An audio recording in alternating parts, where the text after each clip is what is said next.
Assalamualaikum warahmatullahi wabarakatuh. Pada kesempatan kali ini, kita akan membahas tentang simulasi jenis penyakit pasien yang berobat menggunakan metode Monte Carlo. Metode Monte Carlo adalah teknik simulasi matematika yang digunakan untuk memperkirakan peluang hasil dari suatu proses. Dalam bidang kesehatan, metode ini dapat diterapkan untuk mengidentifikasi jenis penyakit pasien yang berobat. Apa itu metode Monte Carlo? 1. Simulasi stokastik. Metode Monte Carlo menggunakan proses acak untuk mensimulasikan sistem kompleks. 2.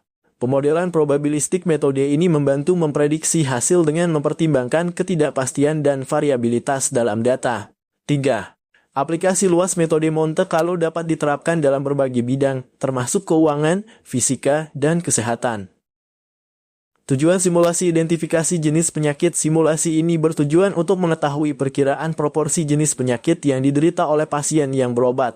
Perbaikan layanan kesehatan. Hasil simulasi dapat membantu penyedia layanan kesehatan dalam mengalokasikan sumber daya secara lebih efektif.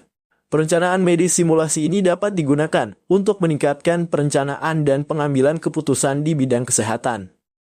Variabel yang dipertimbangkan: demografi pasien, usia, jenis kelamin, dan status sosial ekonomi pasien dapat memengaruhi jenis penyakit yang diderita. Riwayat medis. Riwayat penyakit sebelumnya, kondisi kesehatan, dan gaya hidup pasien perlu dipertimbangkan. Faktor lingkungan. Lokasi tempat tinggal, paparan zat berbahaya, dan kondisi lingkungan dapat berpengaruh terhadap penyakit. Simulasi jenis penyakit pasien yang berobat menggunakan metode Monte Carlo. Metode Monte Carlo digunakan untuk mensimulasikan probabilitas jenis penyakit pasien. Simulasi ini membantu rumah sakit dalam pengambilan keputusan. Penggunaan metode Monte Carlo. 1. Pengumpulan data-data historis pasien dikumpulkan, termasuk jenis penyakit dan frekuensi kunjungan. 2. Pembuatan distribusi probabilitas. Distribusi A-probabilitas dibangun berdasarkan data historis. Ini menggambarkan kemungkinan tiap penyakit. 3. Simulasi Monte Carlo. Simulasi dijalankan berulang kali. Setiap iterasi menghasilkan prediksi jenis penyakit. Manfaat simulasi. 1. Prediksi kebutuhan sumber daya. Memprediksi kebutuhan obat, staf, dan peralatan medis. 2. Optimalisasi jadwal dokter. Menyesuaikan jadwal dokter dengan prediksi jumlah pasien. 3. Perencanaan kapasitas rumah sakit. Membantu dalam perencanaan kapasitas ruang rawat inap. Jenis penyakit yang disimulasikan: penyakit umum seperti flu, demam, dan diare. Penyakit kronis seperti diabetes, hipertensi, dan asma. Penyakit infeksi seperti demam berdarah, tifus, dan pneumonia. Data input yang dibutuhkan: data demografi pasien, usia, jenis kelamin, dan riwayat kesehatan.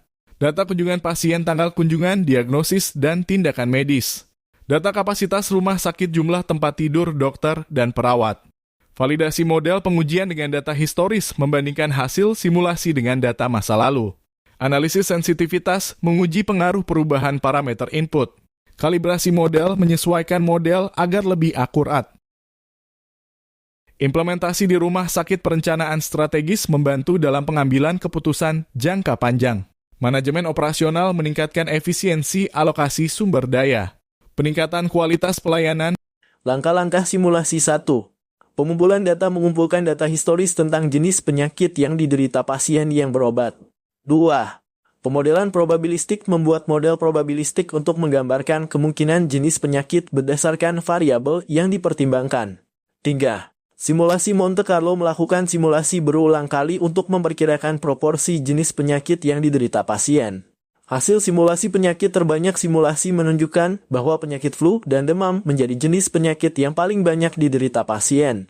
Penyakit kronis. Hasil simulasi juga mengindikasikan bahwa penyakit kronis seperti diabetes dan hipertensi memiliki proporsi yang signifikan.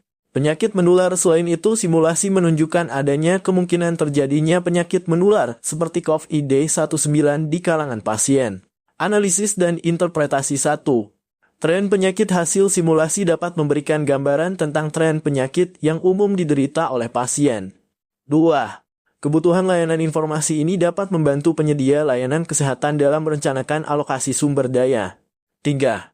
Pencegahan dini. Simulasi juga dapat mengidentifikasi risiko penyakit sehingga dapat dilakukan upaya pencegahan dini. Aplikasi metode Monte Carlo. 1. Aplikasi metode Monte Carlo. Metode Monte Carlo dapat digunakan dalam penelitian untuk memperkirakan hasil uji klinis dan pengembangan obat. 2. Manajemen risiko simulasi ini dapat membantu mengidentifikasi dan mengelola risiko penyakit di tingkat populasi. 3. Optimalisasi layanan hasil simulasi dapat digunakan untuk mengoptimalkan alokasi sumber daya dan perencanaan layanan kesehatan. Kelebihan dan kekurangan metode Monte Carlo. Kelebihan fleksibel dan dapat diterapkan dalam berbagai konteks, mempertimbangkan variabilitas dan ketidakpastian dalam data, memberikan wawasan dan pemahaman yang lebih baik tentang sistem kompleks, memberikan wawasan dan pemahaman yang lebih baik tentang sistem kompleks. Kekurangan memerlukan pemahaman yang mendalam tentang probabilitas dan statistik, membutuhkan sumber daya komputasi yang signifikan untuk simulasi yang kompleks. Keakuratan hasil tergantung pada kualitas data dan model yang digunakan. Kesimpulan dan saran 1. Manfaat simulasi metode Monte Carlo dapat membantu mengidentifikasi jenis penyakit yang umum diderita pasien dan membantu penyedia layanan kesehatan dalam perencanaan dan pengambilan keputusan. 2. Pengembangan lebih lanjut untuk meningkatkan akurasi hasil, simulasi dapat dikembangkan dengan memasukkan variabel, tambahan, dan data yang lebih komprehensif. 3. Kolaborasi lintas disiplin. Penerapan metode ini membutuhkan kolaborasi antara profesional kesehatan, statistikawan, dan ahli teknologi informasi. Itulah simulasi jenis penyakit pasien yang berobat menggunakan metode Monte Carlo. Terima kasih atas perhatiannya. Assalamualaikum warahmatullahi wabarakatuh.